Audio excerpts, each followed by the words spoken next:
The lunge and knee. The lunge and knee helps with strengthening the quads and increasing our ability to strike high.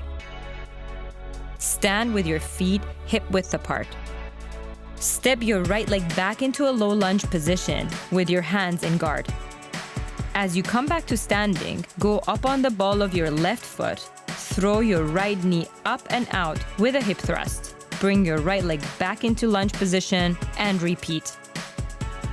Keep a firm lead leg. This will help you stay on the ball of the foot with more stability. Exhale with each strike. Now let's do the other side. Stand with your feet hip-width apart. Step your left leg back into a low lunge position. As you come back to standing, go up on the ball of your right foot and throw your left knee up and out with a hip thrust. Bring your left leg back into lunge position and repeat. Make sure to keep your core engaged throughout.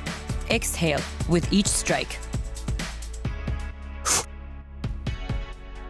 Common mistakes of step back lunge and knee. Letting your front leg collapse inward.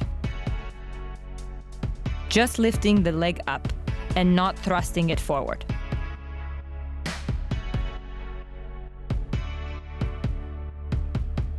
This is the lunge and knee.